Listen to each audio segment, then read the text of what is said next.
Hello student, YouTube के हमारे इस चैनल में आप सभी लोगों का स्वागत है। आज के इस वीडियो लेक्चर में हम लोग पढ़ने वाले हैं कुछ न्यूमेरिकल। तो ये इस चैप्टर का ये आखिरी वीडियो लेक्चर है जिसमें हम कुछ बोर्ड लेवल के न्यूमेरिकल करेंगे जो अक्सर बोर्ड में पूछे गए हैं, परीक्षा में पूछे गए हैं, तो उससे रिलेटेड कुछ न्यूमेरिकल करेंगे। तो चलिए शुरू करते हैं। हमारा जो पहला सवाल है वो बहुत ही इम्पोर्टेंट है और अच्छा है। तो हमारा जो पहला सवाल है कि 2 माइक्रोफैरड धारिता के क्वेश्चन नंबर 1 है कि 2 माइक्रोफैरड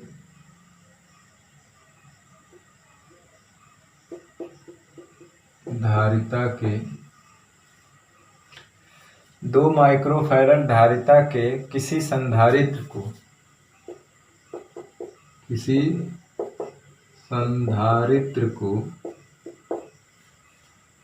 100 वोल्ट की बैटरी से आवेशित करके 100 वोल्ट की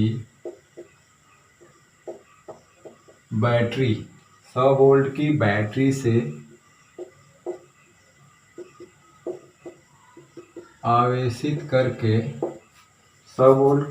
से आवेशित करके इसकी प्लेटों को 10 ओम के प्रतिरोध तार से जोड़ने पर इसके प्लेटों को 10 ओम के प्रतिरोध तार से जोड़ने पर तार में उत्पन्न ऊष्मा की गणना कीजिए। तार में उत्पन्न ऊष्मा की गणना कीजिए।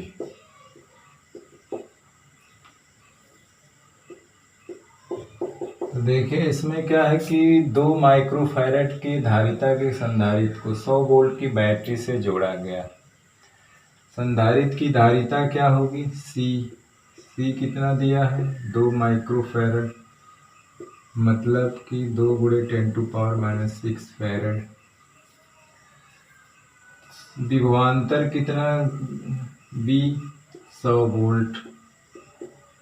इसे आप परीक्षा में जब भी लिखेंगे तो पूरा शब्दों में लिखेंगे। संधारित्र की धारिता, प्लेटों के बीच का विभवांतर पूरा लिखेंगे तो तब ज़्यादा अच्छा रहेगा। ठीक है। अब इसकी प्लेटों को प्रतिरोध तार से जोड़ देने पर तार में उत्पन्न ऊष्मा की गणना करना है। तो जाहिर सी बात है कि जब भी किसी बैटरी को हम जब चार्ज करते हैं तो बैटरी द्वारा किया गया कार्य जो होता है क्यूवी होता है। क्यू गुणे बैटरी का विभवांतर। लेकिन प्लेटों के बीच जो ऊर्जा संचित होती है वो जैसे उसकी हाफ होती है, हाफ क्यूबी होती है या हाफ CV² होती है। आधी कहाँ चली जाती है? जो प्रतिरोध तार होते हैं उनको गर्म करने में ऊष्मा के रूप में खर्च हो जाती है। लेकिन यहाँ पे क्या है कि जोड़ने के बाद बैटरी को हटा लिया जाता है, आवेशित करने के बाद फिर उसे प्रतिरोध तार से जोड़ा जाता है। तो उस प्लेट के अंदर जो हाफ CV² ऊर्जा संचित रहती है वो ऊर्जा उस तार में ऊष्मा के रूप में खर्च हो जाती है।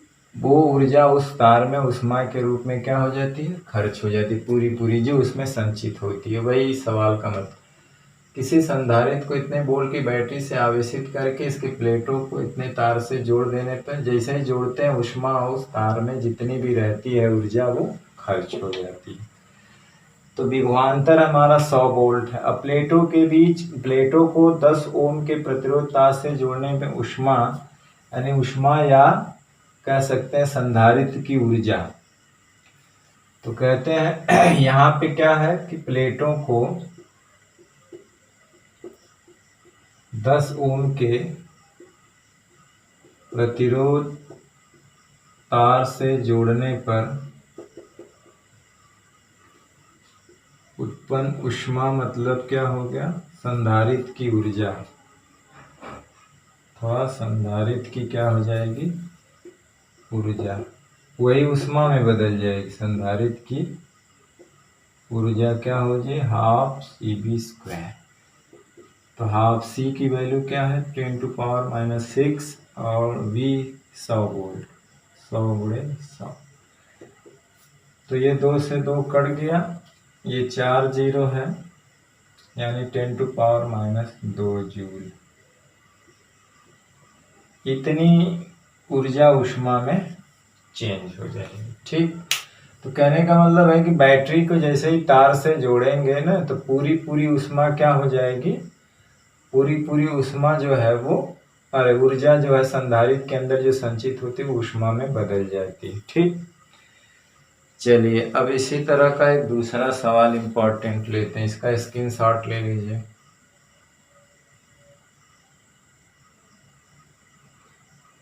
चलिए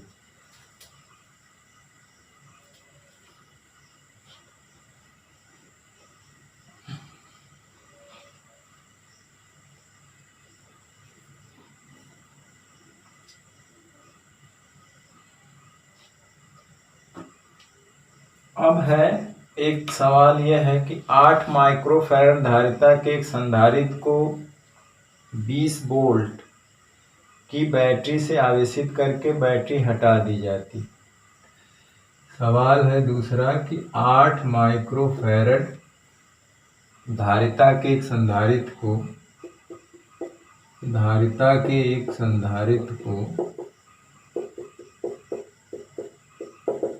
संधारित्र को 20 वोल्ट की बैटरी से आवेशित करके 20 वोल्ट की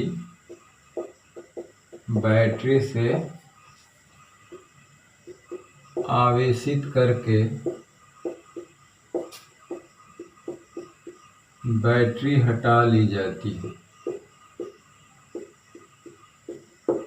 जब आवेशित करके बैटरी हटा ली जाती है तो चार्ज का मान फिक्स हो जाता है तथा अब प्लेटों के बीच की दूरी दुगनी कर दी जाती है। अब प्लेटों के बीच की दूरी दोगुनी कर दी जाती है।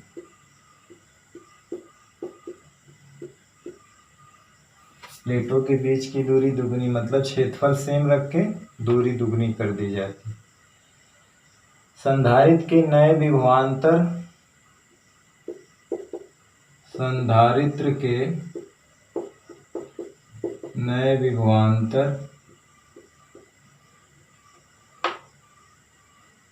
तथा प्लेटों के बीच की दूरी परिवर्तित करने में किए गए कार्य की गणना कीजिए। नए विभवांतर तथा प्लेटों के बीच की दूरी परिवर्तित करने में किए गए कार्य की गणना कीजिए।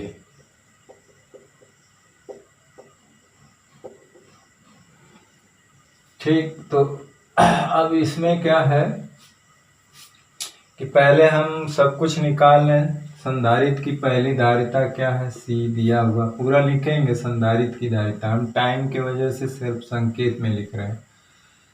कितनी है, 8 माइक्रोफैराड मतलब 8 गुणे 10⁻⁻6 फैराड।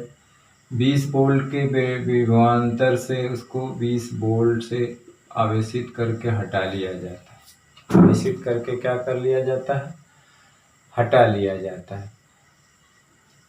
अब बैटरी का चार्ज फिक्स हो गया, यानी Q कांस्टेंट हो गया, तो Q होता है CB। कितना हो गया चार्ज, 20 गुणे 8 गुणे 10⁻⁻6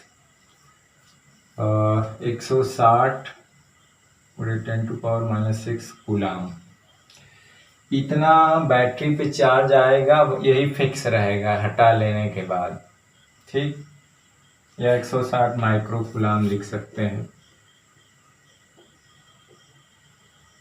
अब इस वक्त इसकी ऊर्जा क्या है, अभी हम इस वक्त इसकी ऊर्जा जो है वो हम जानते हैं कि हाफ CV², क्योंकि बाद में ऊर्जा निकालेंगे तो चेंज इन पोटेंशियल एनर्जी जो होता है वही किए गए कार्य के बराबर होता है।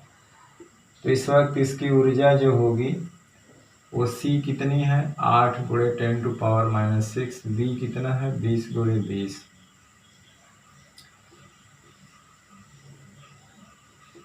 ये चार्ज हो जाए 4 हो जाएगा, 20 2 दूनी 4, 6 कितना हो जाएगा, चौको 16, 4 चौको 1600 गुणे 10⁻⁻6 जूल। इतनी ऊर्जा इस वक्त है। बाद में कह रहा है कि अब प्लेटों के बीच की दूरी को दुगनी कर दिया जाता है। बैटरी हटा लेने पे आवेश नियत रहता है। कहने का मतलब है कि बैटरी को हटा लेने पर क्या होता है, आवेश का मान नियत रहता है, वो नहीं बदलेगा, ऐसा बता चुके हैं। ठीक है, लेकिन एक चीज है, क्या क्या बदल जाएगा, विभवांतर बदल सकता है और धारिता बदल जाएगी, क्योंकि दूरी को दुगनी करने पे आवेश का मान तो नियत रहता है, और प्लेटों के बीच दुगनी दूरी करने पे धारिता आधी हो जाएगी, क्योंकि C प्रोपोर्शनल 1/d होता है, के अनुसार जो होगा धारिता का मान आधा हो जाएगा। तो धारिता का मान आधा हो जाएगा, तो नई धारिता क्या हो जाएगी, C' वो 8 का आधा हो जाएगी, 8/2 यानी 4 माइक्रोफैरड। अब चार्ज तो कांस्टेंट है, अब विभवांतर क्या हो जाएगा,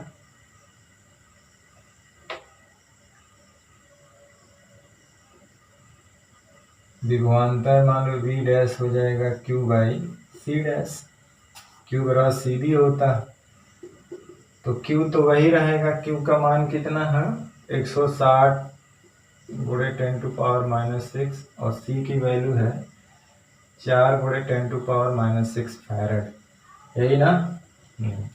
तो ये कैंसिल हो जाएगा, V' का मान हो जाएगा 40 वोल्ट, यानी ये भी दुगना हो जाएगा ना, 40 वोल्ट हो जाएगा,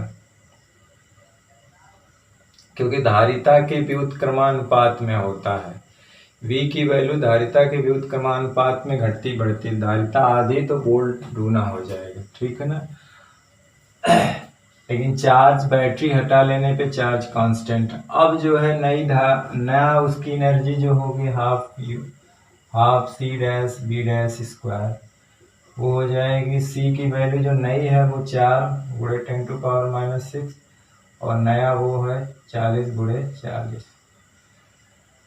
किया गया कार्य W जो होता है, अब देखिए कि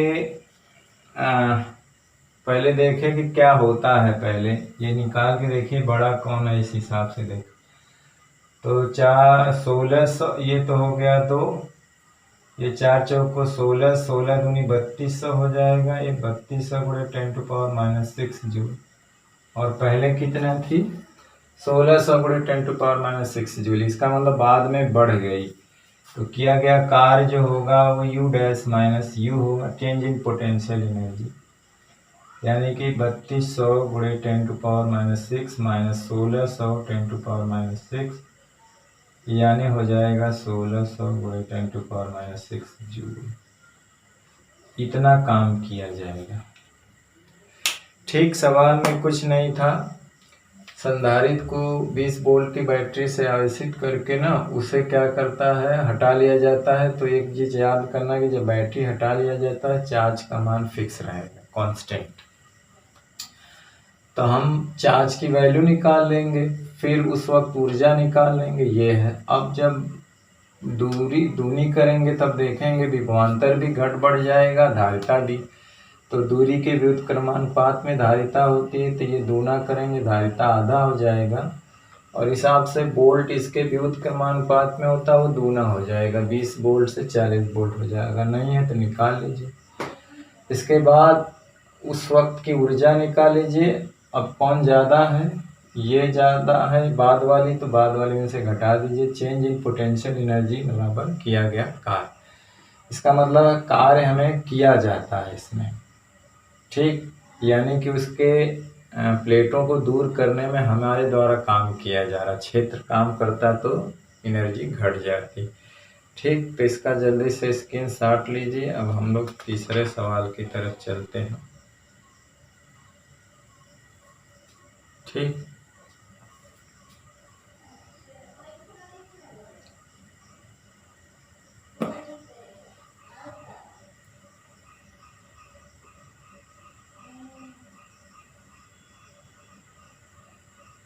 हो गया, चलिए।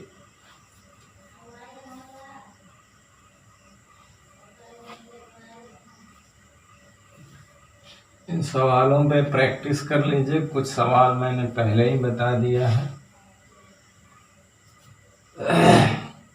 तो न्यूमेरिकल तो मैं बताया हूँ बहुत।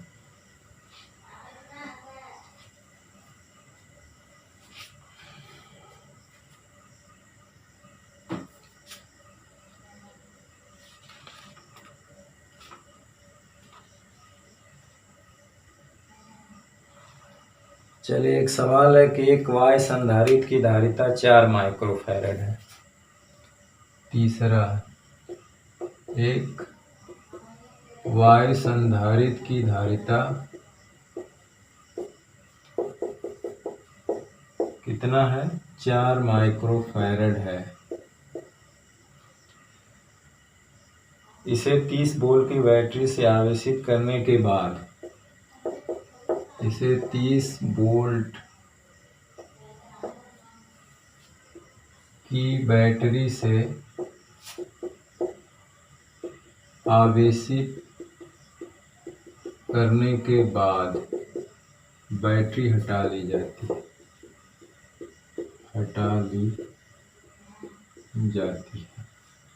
बैटरी क्या की जाती है? हटा ली जाती है। इसकी प्लेटों के बीच तथा इसकी प्लेटों के बीच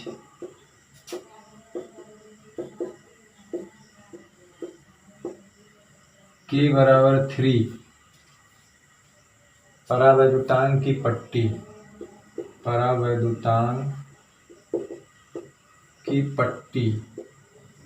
पट्टी प्रवेश कराने में किए गए कार्य की गणना कीजिए। पट्टी प्रवेश कराने में किए गए कार्य की गणना कीजिए।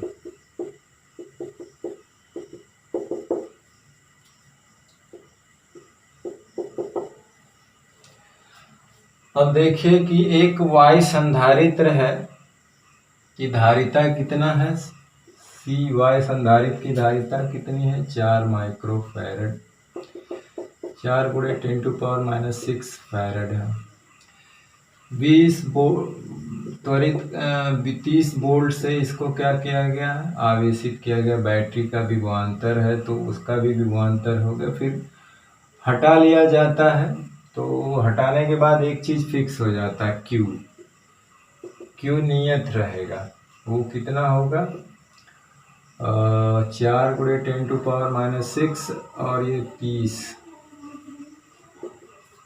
4 3 12, 120 गुणे 10⁻⁻6 कूलाम, ठीक। 4 3 12, ये नियत रहेगा, यानी नियत। बैटरी हटा लेने के बाद ये नियत रहेगा। फिर क्या करना है कि इसकी प्लेटों के बीच K3 की पट्टी प्रवेश कराने में किए गए कार्य की गणना कीजिए।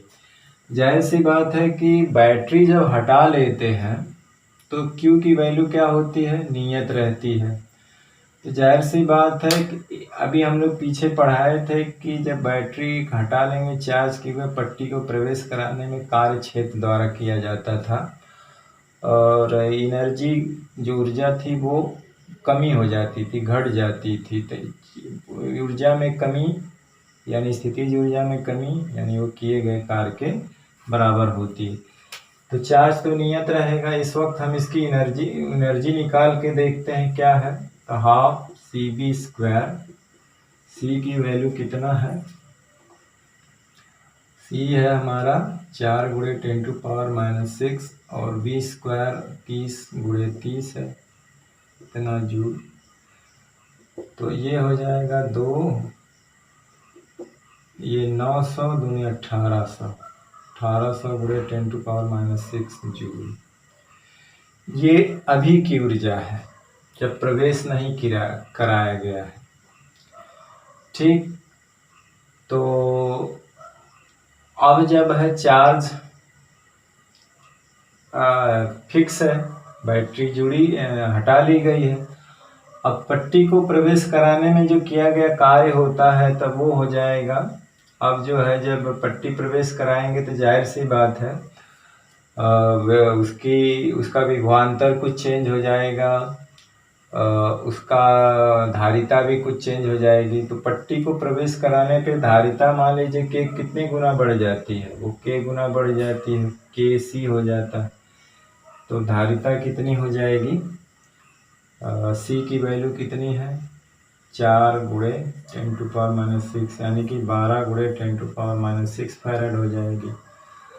और जाहिर सी बात है कि V' भी घट जाता है, कितना हो जाता है पहले का K गुना हो जाता है, वो कितना हो जाएगा अब। तो V की वैल्यू कितनी है 30 और K की वैल्यू कितनी है 3, यानी कि ये 10 वोल्ट हो जाएगा। ठीक, अब उसकी एनर्जी निकाल लीजिए। ऐसा हमने के थ्योरेटिकली करवाया हुआ है, बस केवल आपका माइंड सेट होना चाहिए उस पर। तो वो हो जाएगा हाफ C'(V'²। तो अब ऊर्जा कितनी हो जाएगी, C' कितना है 12 × 10⁻⁶, और ये कितना है 10 × 10। तो जाहिर सी बात है ये हो गया 2 × 6 = 12, ये हो जाएगा 100, यानी कि 600 × 10⁻⁶ जूल। हालांकि ऊर्जा घट गई। तो स्थितिज ऊर्जा में कमी यानी किया गया कार्य W जो होगा, बाद वाली ऊर्जा छोटी है तो इसका मतलब पहली वाली बड़ी है, ये निकाल लेंगे। तो पहले कितनी है, हालांकि कार्य सिस्टम द्वारा किया जाएगा, नेगेटिव होगा क्योंकि बाद वाला माइनस छोटा आ रहा, पहले वाला माइनस आ रहा। ठीक, तो कार्य किसके द्वारा किया जाएगा, छेद के द्वारा। पहले 1800 कितनी जूल थी, 1800 × 10⁻⁶, और माइनस ये है कितना 600, तो कितना हो जाएगा कुल 12 × 6 = 18 होता है ना, 1200 × 10⁻⁶ जूल किया जाएगा कार्य। लेकिन किसके द्वारा किया जाएगा, छेद के द्वारा। कार्य जो है, या इसको और सिंपल लिखना चाहें तो 1.2 × 10⁻³ जूल कार्य जो है क्षेत्र द्वारा किया जाएगा। ठीक, इतना जूल। क्यों, क्योंकि बाद की एनर्जी घट जा रही है। ठीक है, तो इसका स्क्रीनशॉट ले लीजिए। अब चलते हैं एक और महत्वपूर्ण सवाल की तरफ। हालांकि सवालों की कमी नहीं है, सवाल बहुत सारे हैं। ठीक, आप इसका एक स्क्रीनशॉट जल्दी से ले लीजिए।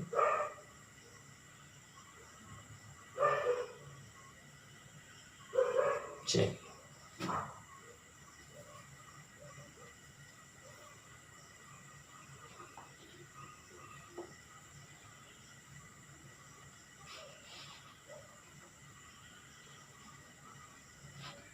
चलिए मोस्ट इम्पोर्टेंट सवाल अक्सर पूछा जाता है, तीसरा या चौथा जो भी होगा।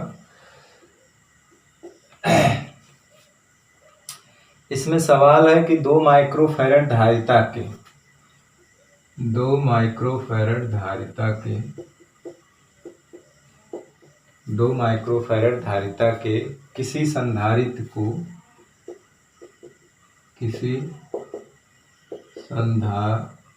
को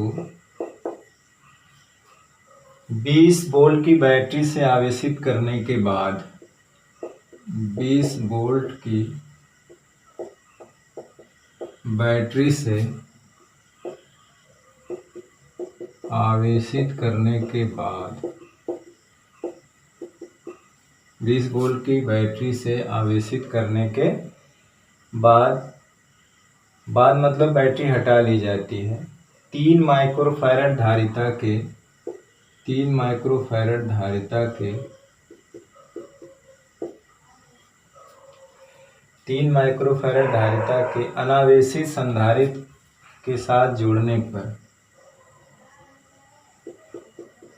अनावेशित संधारित्र को जोड़ने पर, ये इम्पोर्टेंट सवाल है, जोड़ने पर ज्ञात कीजिए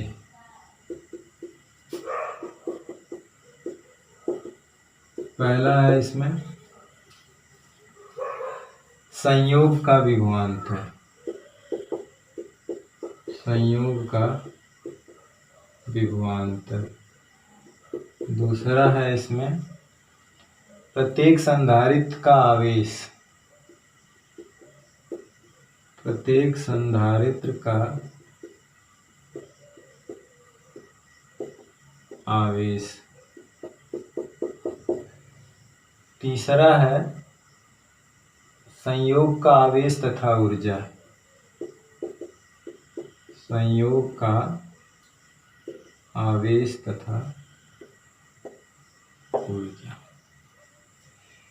ये सवाल है कि 2 माइक्रोफैरड धारिता के किसी संधारित्र को 20 वोल्ट की बैटरी से जोड़ के आवेशित करके हटा दिया जाता, फिर उसे एक अनावेशित धारिता के 3 माइक्रोफैरड धारिता के संधारित्र को जोड़ दिया जाता। तो हमें अब संयोग का विभवांतर निकालना है, प्रत्येक संधारित्र का आवेश निकालना है, दोनों पे कितना कितना चार्ज आया, और फिर संयोग का आवेश कितना है, दोनों चार्ज का योग पूछा है, फिर उस वक्त दोनों की ऊर्जा क्या है। तो संयोग का विभवांतर संयोग की धारिता से हम लोग ऊर्जा निकाल लेंगे। तो पहले जो जो दिया है उसको हम निकाल लेते हैं, तो हल कर लेते हैं। तो प्रथम संधारित्र की धारिता C जो है मान लेते हैं C1 है, वो 2 माइक्रोफैरड है। 20 वोल्ट विभवांतर क्या है, 20 वोल्ट है।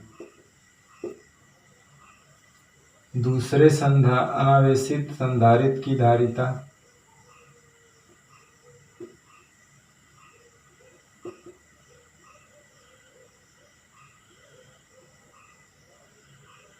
C2 कितना है, 3 माइक्रोफैरड। पहले संधारित्र का चार्ज क्या है ये देख लीजिए, जिसको हम लोग Q1 कहेंगे, वो चार्ज हो जाएगा C1V। C1 कितना है, 2 माइक्रोफैरड, 6 गुणे कितना है वोल्ट, यानी 40 गुणे 10⁻⁶ कूलम। और दूसरे संधारित्र पे चार्ज क्या है, जिसको हम लोग इसको Q1 Q2 क्या है, 0 है, जो आवेश रहित है तो क्या 0 है, यानी कि कुल आवेश क्या हो जाएगा, कुल आवेश Q बराबर हो जाएगा Q1 प्लस Q2, तो Q2 तो 0 है, Q1 है 40 गुणे 10⁻⁶ प्लस 0, मतलब 40 गुणे 10⁻⁶ कूलम। कुल धारिता क्या हो जाएगी, मतलब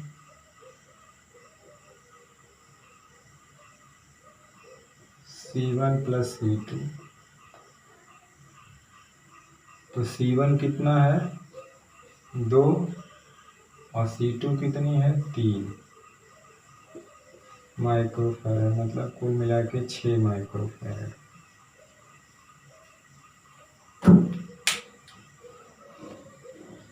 एक चीज ये है इसमें, एक जो कॉन्सेप्ट ये है कि जब भी इसको आवेशित करने के बाद बैटरी हटा लेते हैं तो चार्ज तो फिक्स रहेगा। तो चार्ज तो फिक्स है, वो ठीक है। दूसरा अनावेशित है, चार्ज इतना है। लेकिन जो अनावेशित जो संधारित्र होता है, जब उसके साथ कनेक्ट करते हैं तो ये ध्यान रखना है कि दूसरे संधारित्र से जोड़ने के लिए आवश्यक है कि बैटरी हटा ली जाती है और दोनों संधारित्र को समांतर क्रम में जोड़ा जाता है। ठीक, तो इसमें यही नोट पॉइंट ये रखना है कि दूसरे संधारित्र को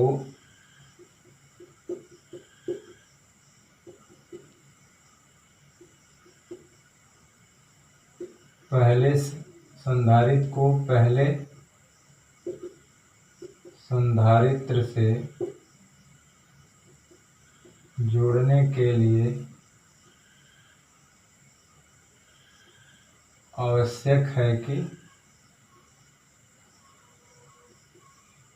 बैटरी हटा ली जाए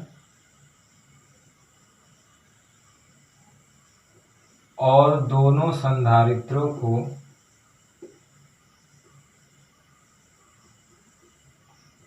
समांतर क्रम में जोड़ा जाए।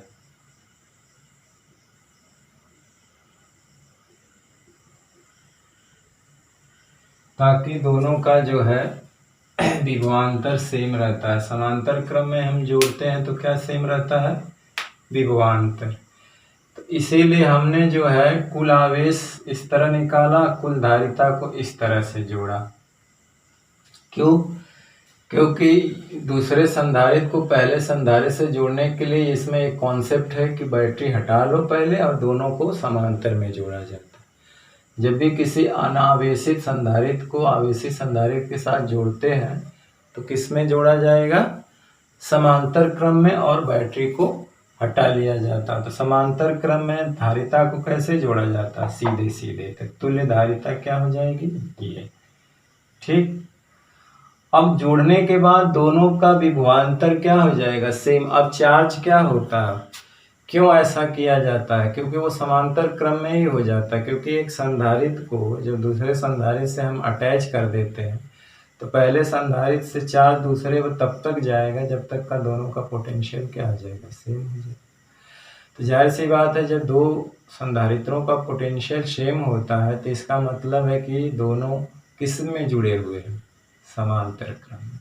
क्योंकि समांतर क्रम में पोटेंशियल क्या होता है? दोनों संधारित्रों का सेम होता है। ठीक। तो समांतर क्रम में कैसे धारिता को जोड़ा जाता है? सीधे सीधे। कुल चार्ज शुरू में क्या है? ये है। कुल धारिता ये है। ठीक। तो कुल चार्ज कुल धारिता। तो अब जोड़ने के बाद जो है शुरू में तो चार्ज इसका, बाद में ना चार्ज बदलेगा, धारिता ये हो जाएगी। अब विभवांतर क्या होता? तो ऐसा फार्मूला आया था, कुल आवेश बटे कुल धारिता, हमने बताया था शुरू में।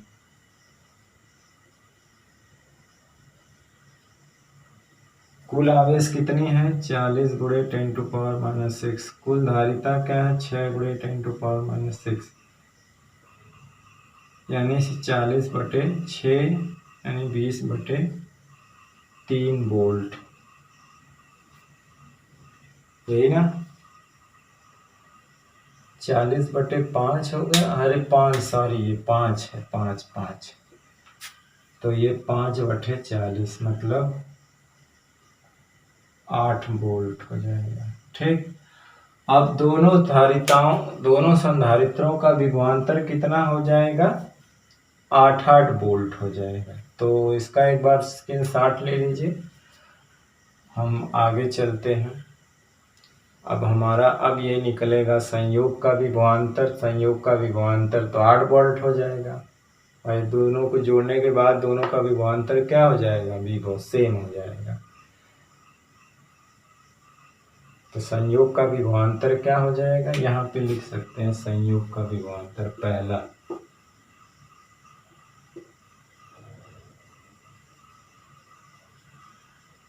चलिए ठीक, ये चीज इसमें ध्यान रखना है सवाल में।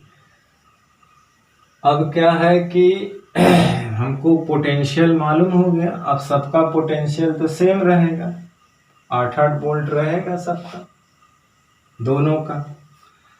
अब हमको दोनों पे चार्ज पूछा है ना, पहला पूछा है प्रत्येक संधारित्र का आवेश, तो दूसरे समांतर संयोग के नियम से प्रत्येक संधारित्र का विभवांतर सेम रहेगा। समांतर संयोग के नियम से प्रत्येक संधारित्र का विभवांतर क्या रहेगा, समान रहता है, रहेगा, और कितना रहेगा, 8 वोल्ट। अब जो है दोनों पे चार्ज कितना है, तो चार्ज जब बदल जाएंगे, तो पहले पे मान लीजिए चार्ज Q1 डैश है, तो धारिता उसकी भी बदल जाएगी, धारिता नहीं, धारिता तो कांस्टेंट रहती, कहाँ बदलेगी, धारिता तो वही रहेगी, तो Q1 हो जाएगा C1V, और Q2 डैश क्या हो जाएगा, C2V। ऐसा हमने करवाया है, बशर्ते वो थ्योरेटिकल रूप में था, वही न्यूमेरिकल में दे दिया। वहाँ पे थ्योरेटिकल रूप में था, यहाँ पे क्या हो गया है, न्यूमेरिकल रूप में हो गया। तो C1 की वैल्यू कितनी थी, 2 माइक्रोफैरड, और V की वैल्यू कितनी है, 8, 8 दूनी 16 × 10⁻⁶ कूलाम। ये हो जाएगी कितनी है, 3 × 10⁻⁶ × 8 तरीके 24 × 10⁻⁶ कूलाम, यानी कि 16 माइक्रो कूलाम, 24 माइक्रो कूलाम। अब सवाल वही आएगा कि संयोग का आवेश, टोटल आवेश क्या हो जाएगा, संयोग का आवेश, तो Q dash Q1 dash plus Q2 dash जोड़ दो, 16 और ये 16 24 40, 16 प्लस 24 × 10⁻⁶, यानी कि 40 माइक्रो कूलाम। ये दूसरा सवाल है। अब है संयोग की ऊर्जा,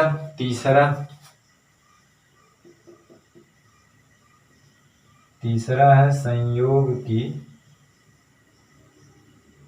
ऊर्जा, U बराबर हो जाए, तो संयोग की धारिता और संयोग का विभवांतर, तो धारिता कितनी है संयोग की, 5 आई थी, CV², संयोग की धारिता कितनी थी, 5, और कॉमन वोल्टेज कितना है दोनों का इस वक्त, 8, तो 8 × 8। इसको हल कर देंगे तो कितना आएगा, ये हो जाएगा 8 64, 64 का आधा 32, यानी कि 5 से गुणा करेंगे तो कितना हो जाएगा, 5 दूना 10, 5 3 15 16, 160 × 10⁻⁶, या 1.6 × 10⁻⁴ जूल, ये आंसर आएगा। तो इस तरह से हम लोग सवाल को लगाएंगे। आपको मैंने तीसरी वीडियो में या दूसरी वीडियो में बताया था इसको, इसके लेक्चर में बहुत अच्छी तरह से कॉमन पोटेंशियल, कुल धारिता, कुल आवेश बटे कुल धारिता, बैटरी तो इसमें हटा लिया जाता है, तो चार्ज तो शुरू में फिक्स रहेगा, लेकिन जब उसको हम लोग जोड़ेंगे तो चार्ज का डिस्ट्रीब्यूशन होगा, तब तक होगा जब तक कि उसका पोटेंशियल क्या हो। तो कभी भी किसी तरह का सवाल आए जिसमें एक संधारित्र है और उसको दूसरे से जोड़ा जाता है अनावेशित से, तो जोड़ने के बाद दोनों का पोटेंशियल सेम हो जाता है, तो वो याद रखना दोनों समांतर क्रम में, यानी दूसरे संधारित्र को पहले संधारित्र से जोड़ने के लिए आवश्यक है बैटरी हटा के फिर जोड़ो और दोनों संधारित्रों को समांतर क्रम में जोड़ा जाए। तो ये कॉन्सेप्ट है इस तरह के सवाल में। आप इस पे 1-2 बार प्रैक्टिस कर लेंगे, सवाल दिमाग में बैठ जाएगा। ठीक, प्रैक्टिस सी मेक्स मैन परफेक्ट। तो आप जितना अधिक प्रैक्टिस करेंगे उतना ज़्यादा अनुभव बढ़ेगा, आपका कॉन्फिडेंस बढ़ेगा। चलिए स्क्रीनशॉट ले लीजिए।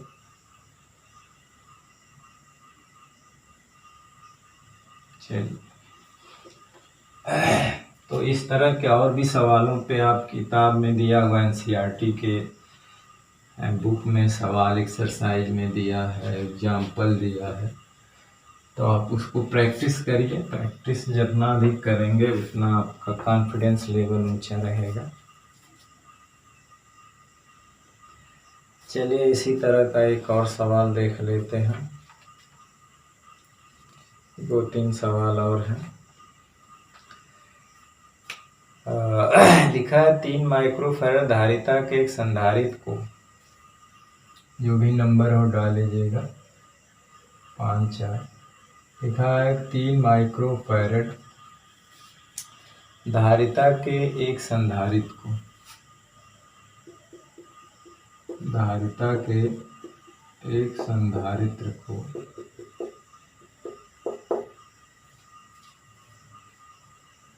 24 वोल्ट की बैटरी से आवेशित करने के बाद, 24 वोल्ट की बैटरी से आवेशित करने के बाद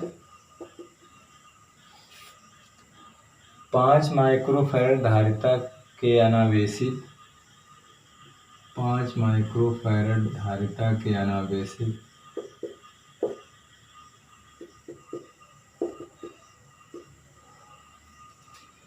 संधारित्र के साथ जोड़ने पर,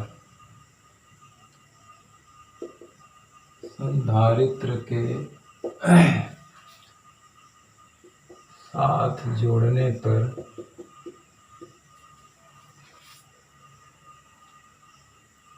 संयोग के विभवांतर और प्रत्येक संधारित्र के आवेश तथा संयोग की ऊर्जा बताओ। मतलब वही सवाल ये होमवर्क में रहेगा। संधारित्र के साथ जोड़ने पर संयोग का विभवांतर, संयोग का विभवांतर पूछा है।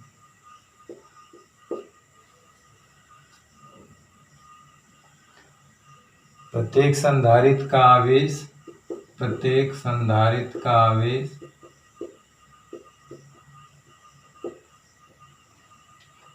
तथा संयोग की ऊर्जा बताओ, तथा संयोग की ऊर्जा बताओ। इसको आप स्क्रीनशॉट लेके खुद लगाएंगे। सेम टू सेम सवाल, देयर इज नो डिफरेंस है। ठीक, आप इसे होमवर्क में समझ करके लगाएंगे। ठीक ना, सेम वही सवाल है, कोई अंतर नहीं। ठीक, चलते हैं दूसरे सवाल की तरफ। इसका स्क्रीनशॉट लेकर खुद लगाएंगे प्रैक्टिस के लिए। चलिए,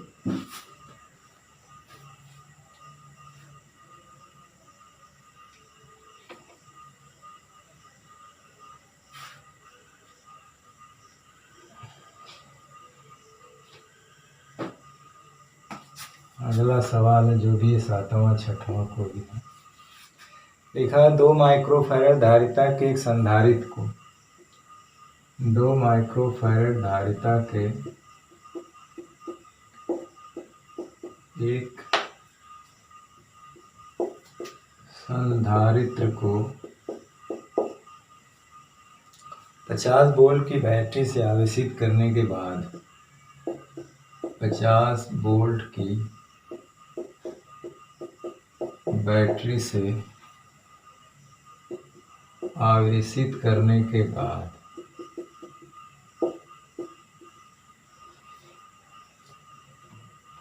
एक अन्य अनावेशित संधारित्र के साथ, एक अन्य अनावेशित संधारित्र के साथ जोड़ने पर संयोग का विभवांतर 20 वोल्ट हो जाता है। जोड़ने पर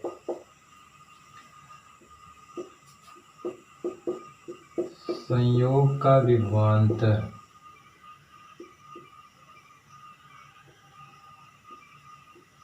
20 वोल्ट रह जाता है।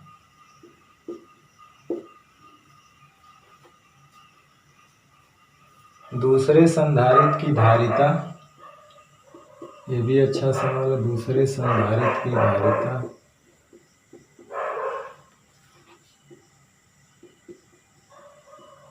संधारित्र की धारिता तथा प्रत्येक संधारित्र के आवेश की गणना कीजिए। तथा प्रत्येक संधारित्र के आवेश की गणना कीजिए। सवाल बिल्कुल उसी तरह से है,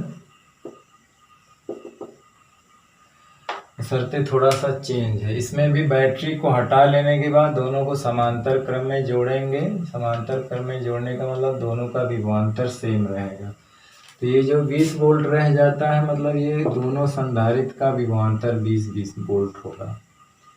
ठीक है, तो पहले संधारित्र की धारिता जो है क्या है, C1 क्या है, 2 माइक्रोफैरड है। और V जो है हमारा कितना है, 50 वोल्ट की बैटरी से आवेशित करने के बाद इसको हटा लेंगे बैटरी, फिर दोनों को समांतर क्रम में जोड़ेंगे। अन्य अनावेशित संधारित्र को जोड़ा जाता है, यानी कि C2 हमारा पूछा है। और संयोग का विभवांतर जो है वो V डैश है, मान लेते हैं संयोग का विभवांतर, इसे मान लेते हैं कि B डैश है, B है, या संयोग का विभवांतर V डैश मान लीजिए। वो कितना है, 20 वोल्ट संयोग का विभवांतर। इसमें संयोग का विभवांतर दे रखा है। ठीक, और शुरू में चार्ज क्या होगा, अब इसके जाहिर सी बात है, धारिता है, विभवांतर V है, 50 वोल्ट है, तो शुरू में उसका चार्ज पहले वाले का हो जाएगा C1B, कितना हो जाएगा, 2 × 10⁻⁶, और ये 50 वोल्ट है। ये पहले संधारित्र पर आवेश कितना हो जाएगा, 100 × 10⁻⁶ कूलाम, यानी कि 100 माइक्रो कूलाम। ठीक, दूसरा जो अनावेशित है तो दूसरे का तो चार्ज 0 रहेगा, और दूसरे का विभवांतर भी जो है 0 रहेगा। ये मान लीजिए B है, पहले का विभवांतर 50 वोल्ट है, V2 क्या हो जाएगा, 0 रहेगा। और क्योंकि अनावेशित है तो विभवांतर भी उसका 0 है। धारिता निकालना, अब दोनों को आवश्यक है कि किस में जोड़ा जाए, समांतर क्रम में जोड़ा जाए। तो कुल चार्ज पहले निकाल लेंगे, Q पहले कितना था, तो कितना है, 100 × 10⁻⁶ + 0 मतलब 100 कूलाम। कुल धारिता C1 + C2, तो जो हमकी C1 मालूम है 2 माइक्रोफैरड है, और प्लस C2 मालूम करना है। कॉमन पोटेंशियल जो है V डैश हमें मालूम है, V संयोग का विभवांतर। तो जानते हैं कि जो कॉमन पोटेंशियल होता है वो कुल आवेश बटे कुल धारिता होता है।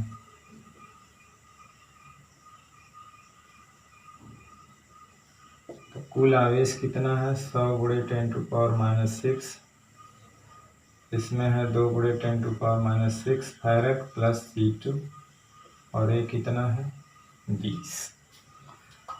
यहाँ से हम कैलकुलेट कर लेंगे, तो यहाँ से ये गुणा हो जाएगा, तो 100 × 10⁻⁶, 20 दूनी 40 प्लस 20 C2, वो उधर जाके 100 में से 40 घट जाएगा तो 60, 20 C2। तो यहाँ से C2 जो हो जाएगा वो 60 × 10⁻⁻6/20, यानी कि 3 × 10⁻⁻6 फैरड हो जाएगा। ये तो हो गया धारिता। दूसरे संधारित्र की धारिता निकाला। अब प्रत्येक संधारित्र का आवेश, तो पहले तो एक पे Q1 था, दूसरे पे 0 था। विभवांतर जोड़ने के बाद 20 वोल्ट हो जाता। ठीक, कॉमन पोटेंशियल है, दोनों को आवश्यक है कि किसमें जोड़ा जाए, समांतर क्रम में जोड़ा जाए। तो समांतर क्रम में संयोग का विभवांतर 20 वोल्ट हो जाता है, सब पता है। अब दोनों पे चार्ज आएगा। पहले तो Q1 था पहले पे, दूसरे पे चार्ज क्या था, 0 था। दूसरे का पोटेंशियल भी 0 था, पहले का 50 वोल्ट था। लेकिन अब कॉमन हो गया, V डैश 20 हो गया। तो अब चार्ज जो है पहले पे मान लीजिए Q1 डैश हो गया, तो वो हो जाएगा C1 V डैश, मतलब जो कॉमन पोटेंशियल है। और दूसरे का चार्ज हो जाएगा C2 V डैश। आप कैलकुलेट कर लेंगे आराम से। संयोग का कुल चार्ज चाहिए तो Q डैश, Q1 डैश और Q2 डैश। ठीक, निकाल लेना, सब पता है। और पूछा है बस आवेश की गणना करो, इतना आप निकाल सकते हैं। ठीक, C1 C2 पता है, V1 V डैश पता है, तो आप खुद से उतना करेंगे। ठीक, तो जल्दी से इसका स्क्रीनशॉट ले लीजिए। बहुत ही सिंपल सवाल है, इसको 1-2 बार लगा लीजिएगा। चलिए अब दूसरे सवाल की तरफ चलते हैं। कुछ इम्पोर्टेंट सवाल जो है जिसको बता दिया जाए।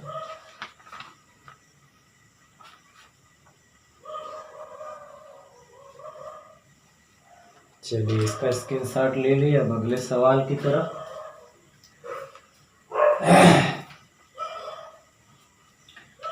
आप कुछ कॉन्सेप्ट को पकड़ के चलेंगे, सारे सवाल लग जाएंगे, बशर्ते आपकी प्रैक्टिस बढ़िया होनी चाहिए।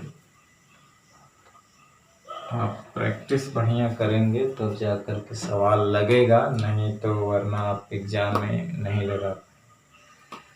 लिखा है कि 2 माइक्रोफैरड तथा 4 माइक्रोफैरड धारिता के 2 संधारित्रों के समांतर संयोग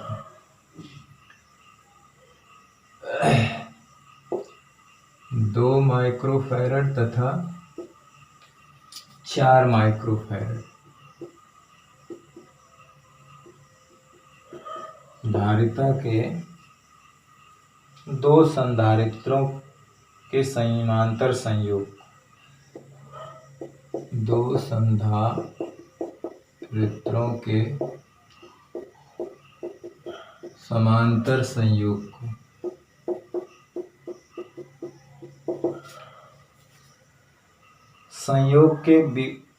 को 60 माइक्रोकूलाम का आवेश दिया जाता है। 60 माइक्रोकूलाम का आवेश दिया जाता है। 60 माइक्रो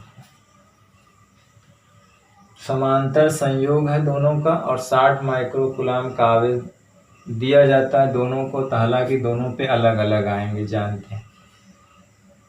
संयोग के विभवांतर तथा प्रत्येक संधारित्र के आवेश एवं संयोग की ऊर्जा बताओ। संयोग के विभवांतर, संयोग के विभवांतर, प्रत्येक संधारित्र का आवेश, प्रत्येक संधारित्र का आवेश एवं संयोग की ऊर्जा, एवं संयोग की ऊर्जा बताओ। ठीक, अब देखिए दोनों को किस में जोड़ा गया है, समांतर संयोग है। तो जानते हैं समांतर संयोग में विभवांतर क्या होता है। संयोग का विभवांतर सेम होता है। संयोग का विभवांतर क्या होता है, सेम होता है। तो देखिए पहले संधारित्र की धारिता है 2 माइक्रोफैरड और C2 कितनी है 4 माइक्रोफैरड।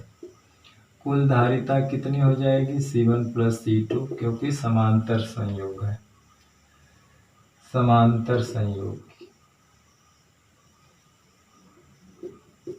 समांतर संयोग की कुल धारिता।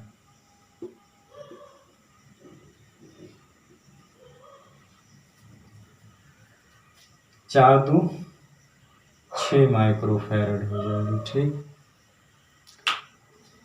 अब कुल चार्ज जो दिया हुआ है संयोग को 60 माइक्रोकूलाम का चार्ज दिया जाता है। अब कितना कितना बटेगा, यानी कि कुल आवेश क्या होगा, वो दिया है 60 माइक्रोकूलाम, 60 गुणे 10⁻⁻⁶ कूलाम। ठीक, तो जाहिर सी बात है दोनों समांतर क्रम में है, तो पहले उनका हम पोटेंशियल निकाल लें। V कांस्टेंट होगा, तो कुल आवेश बटे कुल धारिता होता है, ऐसा जानते हैं। तो कुल आवेश कितना है हमारा 60 माइक्रोकूलाम और कुल धारिता 6 माइक्रोफैरड है, तो हो जाएगा 10 वोल्ट। अब दोनों संधारित्रों का विभवांतर कितना होगा 10-10 वोल्ट होगा, यानी कि समांतर संयोग के नियम से दोनों संधारित्रों के सिरों का विभवांतर कितना होगा 10-10 वोल्ट होगा। ठीक, तो संयोग का विभवांतर हमें मिल गया, ये संयोग का ही विभवांतर है, संयोग का विभवांतर कॉमन विभवांतर वोल्टेज है, उभयनिष्ठ विभवांतर जिसको कहते हैं, यानी कि कुल आवेश में कुल धारिता से भाग दे दीजिए, V बराबर Q/C होता है, तो मिल गया। ठीक, तो एक तो मिल गया संयोग का विभवांतर, फिर प्रत्येक संधारित्र का आवेश चाहिए। तो जानते हैं कि Q1 C1V और Q2 हो जाएगा C2V, निकल गया। ठीक,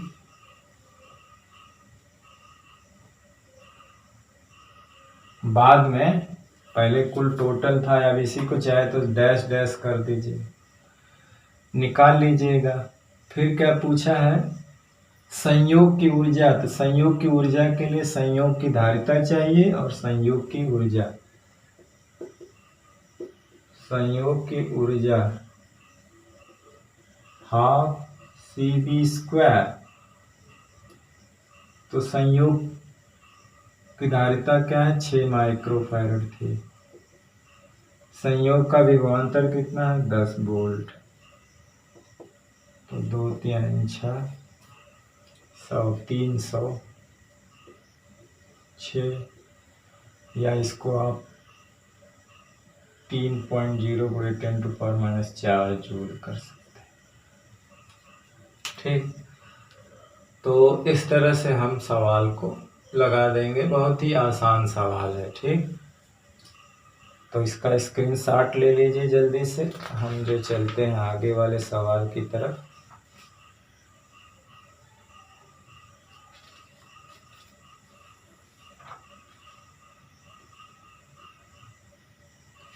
समांतर संयोग के नियम से यही विभवांतर दोनों का होगा, तो धारिता विभवांतर तो सेम है। अब चार्ज बराबर Q/C भी होता, तो पहले कितना आएगा तो उसकी धारिता विभवांतर, दूसरे कितना आएगा उसकी धारिता विभवांतर।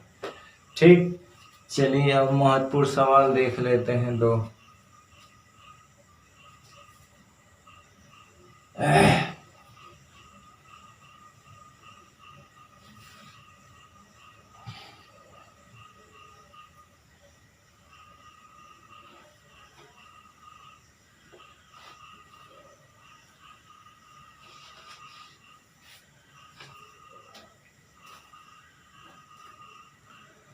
अब दिया है कि 2 माइक्रोफैरड, 4 माइक्रोफैरड तथा 8 माइक्रोफैरड, 2 माइक्रोफैरड,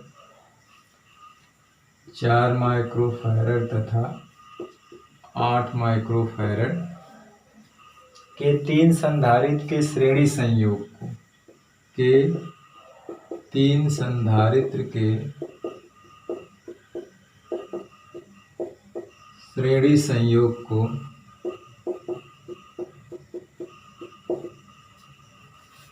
श्रेणी संयोग को 70 वोल्ट के विभवांतर द्वारा आवेशित किया जाता है।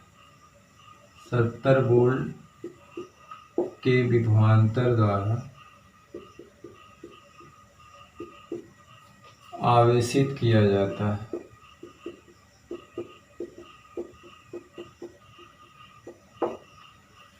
ठीक,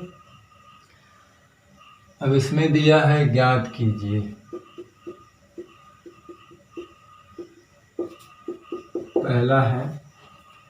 पहला है कि संयोग की धारिता तथा ऊर्जा। संयोग की धारिता तथा ऊर्जा। दूसरा है प्रत्येक संधारित्र का आवेश तथा विभवांतर। प्रत्येक संधारित्र का आवेश तथा विभवांतर। प्रत्येक संधारित्र का आवेश दिखाना है और विभवांतर। प्रत्येक संधारित्र का आवेश तथा विभवांतर, तो दो चीज है। अब देखिए 3 संधारित्र है, तीनों श्रेणी क्रम में है। 3 संधारित्र है, तीनों किसमें है? श्रेणी क्रम में। श्रेणी क्रम में जानते हैं तीनों पे चार्ज का मान सेम होता है। ये 2 माइक्रोफैरड है और ये 4 माइक्रोफैरड है और ये 8 माइक्रोफैरड। इनको जो है 70 वोल्ट के विभवांतर द्वारा आवेशित किया जाता है। यहाँ पे 70 वोल्ट है।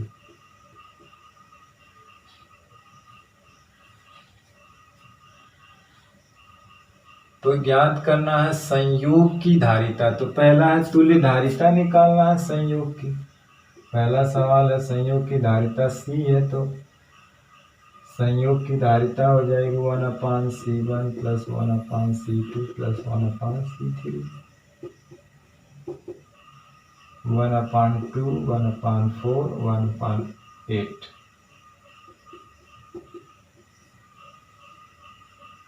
2 चौक 8, 4 दूनी 8, 8 एकम 8, 7/8, यानी कि C बराबर 8/7 माइक्रोफैरड। तो ये पहला सवाल है संयोग की धारिता तथा ऊर्जा। अब देखिए ऊर्जा निकालना है तो जाहिर सी बात है दूसरा इसी में U बराबर हाफ CV² हो जाएगा। भाई संयोग की धारिता मिल गई 8/7 गुणे 10⁻⁻6 और V² कितना है? 70 वोल्ट है संयोग का। इसे हल करेंगे तो आ जाएगा 7 दहा में 70, 10, 700, 2 चौक को 8, 7 चौक को 2800, इतना जूल आएगा। या इसको हम लोग लिख सकते हैं 2.3 जूल। ठीक, क्योंकि सही ऊर्जा निकालने के लिए पूरा तुल्य धारिता और तुल्य विभवांतर चाहिए। ठीक, उसमें पहला यही दिया था संयोग की धारिता तथा ऊर्जा। अब प्रत्येक संधारित्र का आवेश और विभवांतर क्या होगा सब पे, यानी इस पे हम लोग को चार्ज निकालना है तो चार्ज क्यू निकालना, वो सब पे बराबर होगा। विभवांतर सबका अलग अलग होगा। ठीक, तो चार्ज निकालने के लिए तुल्य धारिता यानी क्यू निकालने के लिए हमको चाहिए CB। तो टोटल तुल्य धारिता कितनी आई थी? 8/7 गुणे 10⁻⁻6 और टोटल विभवांतर कितना था? 70। तो ये 7 दहा में 70 हो जाएगा, 10 मतलब 80 माइक्रोकूलम। टोटल क्यू देखिए, जैसे करंट टोटल निकालना है तो टोटल विभवांतर में कुल प्रतिरोध से भाग देते थे हम लोग। तो करंट, यहाँ से हम चार्ज कितना निकालेंगे? तुल्य धारिता में विभवांतर से भाग दें। ठीक,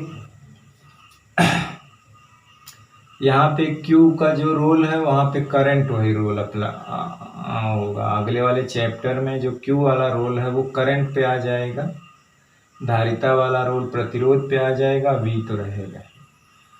तो देखिए यही चार्ज श्रेणी क्रम में सब पे रहेगा, यही इस पे भी आएगा, इस पे भी आएगा, इस पे भी आएगा, आप लोग जानते हैं। अब तो प्रत्येक संधारित्र का आवेश तो हमें पता हो जाएगा, प्रत्येक संधारित्र पे आवेश समान होता है। यहाँ लिख देंगे कि श्रेणी क्रम में ऐसा, हालांकि सवाल मैंने शुरू में बताया, श्रेणी क्रम में प्रत्येक संधारित्र का आवेश समान होता है।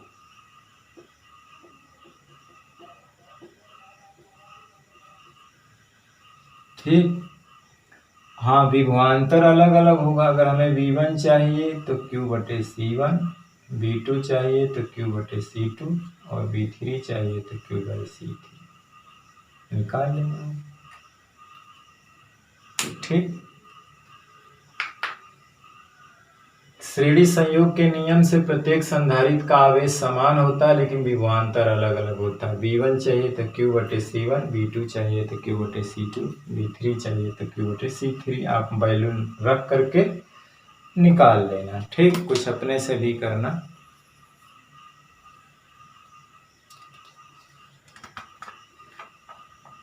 इसका स्क्रीनशॉट ले लीजिए।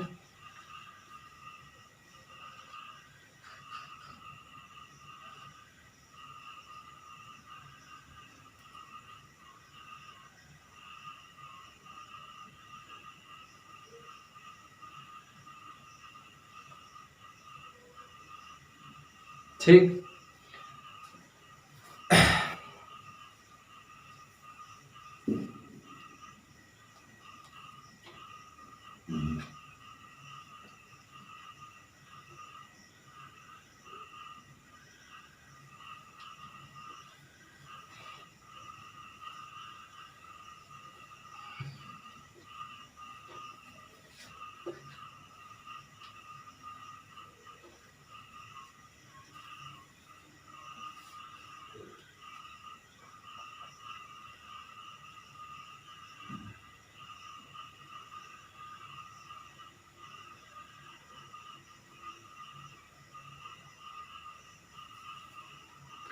एक छोटा सा सवाल देख लेते हैं, 2 सवाल।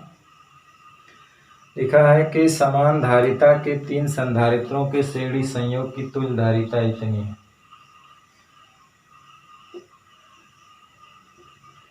समान धारिता के 3 संधारित्र, तीनों की धारिता समान है। समान धारिता के 3 संधारित्रों के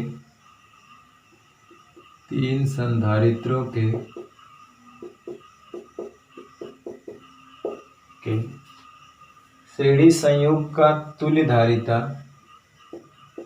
श्रेणी संयोग की तुल्य धारिता 2 माइक्रोफैरड है। प्रत्येक संधारित्र की धारिता बताओ। तीनों समान है, प्रत्येक संधारित्र की धारिता बराबर होगी कि धारिता बताओ। तो देखिए समान धारिता के 3 संधारित्र, तीनों की धारिता समान है, तो संधारित्रों की संख्या 3 है और तीनों की समान है। संधारित्रों की संख्या क्या है? संधारित्रों की संख्या 3 है। माना प्रत्येक संधारित्र की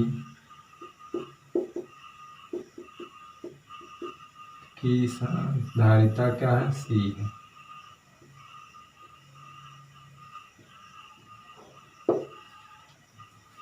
C है।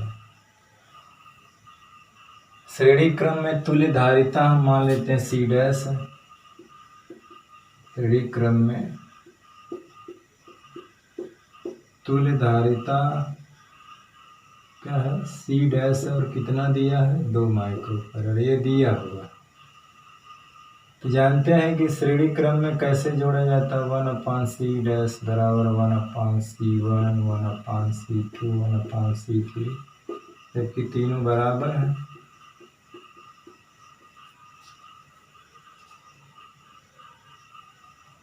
हो जाएगा 3/c।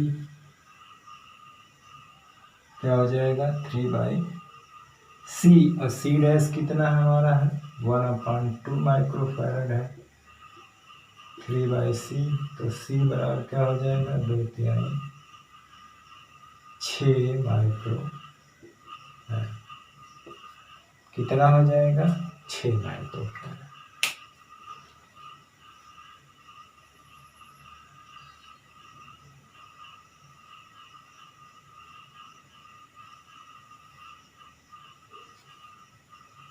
जब आधार समान होता है, हर समान होता है, तो अंश को सीधे सीधे जोड़ दिया जाता। चलिए एक तो इसी तरह का और भी सवाल देख लेते हैं। छोटा सवाल है।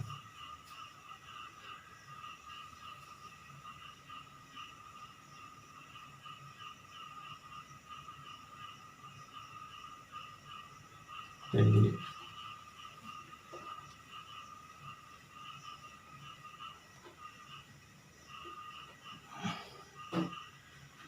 लिखा है सी धारिता के n संधारित्र के श्रेणी तथा समांतर संयोग की तुल्य धारिता बताओ। सी धारिता के n संधारित्रों के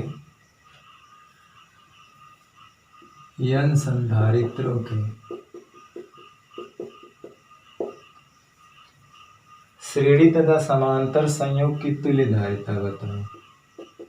श्रेणी तथा समांतर संयोग की तुल्य धारिता बताओ।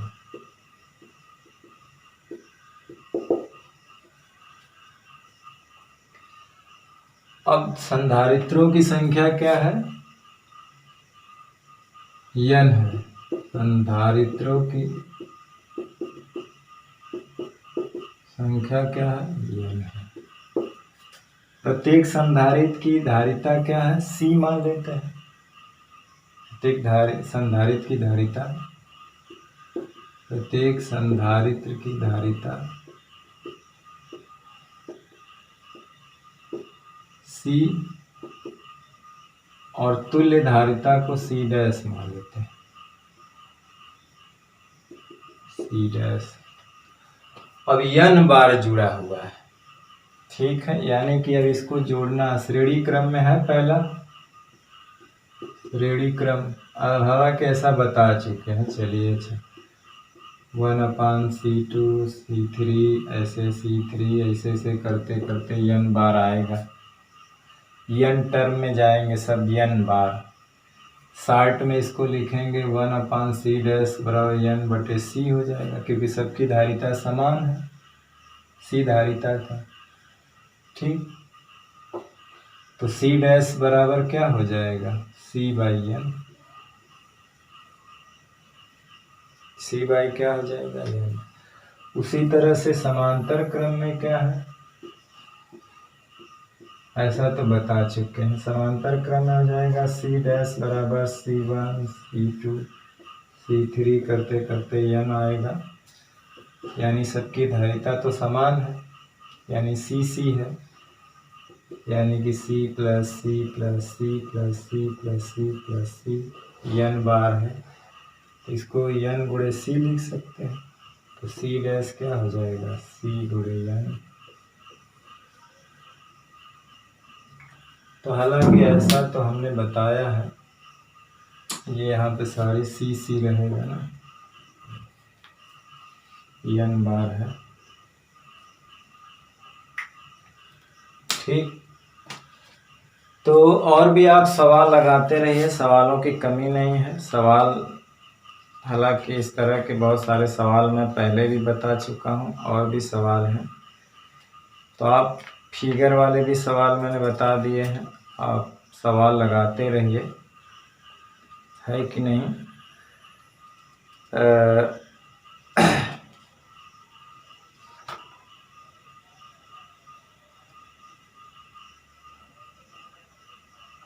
ठीक, तो आप जो है आपके एनसीईआरटी बुक का एग्ज़ाम्पल है, प्राइवेट बुक का एग्ज़ाम्पल है, और भी बहुत सारे सवाल हैं। तो आप जो है मैंने कुछ हालांकि मैंने न्यूमेरिकल का इसमें 3 वीडियो लिया था।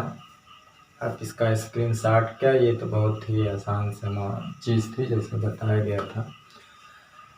तो प्रैक्टिस करने के लिए सवालों की कमी नहीं है, आपके पास प्राइवेट जो बुक है उसमें बहुत सारे सवाल एग्जाम्पल, आप नहीं एक्सरसाइज का तो आप एग्जाम्पल ही हल करिए और उसे समझ बूझ के हल करिए, कॉन्सेप्ट क्लियर करके, ताकि एक कॉन्सेप्ट, एक आइडिया और एक तरीका आपके माइंड में सेट हो जाए, ताकि आप एग्ज़ाम में उसका उपयोग करके सवाल को लगा सकें। जितना अधिक आप प्रैक्टिस करेंगे आपका कॉन्फिडेंस और अनुभव जो एक्सपीरियंस उतना ही अधिक बढ़ेगा, विश्वास, आत्मविश्वास आपका बहुत ऊंचा होगा।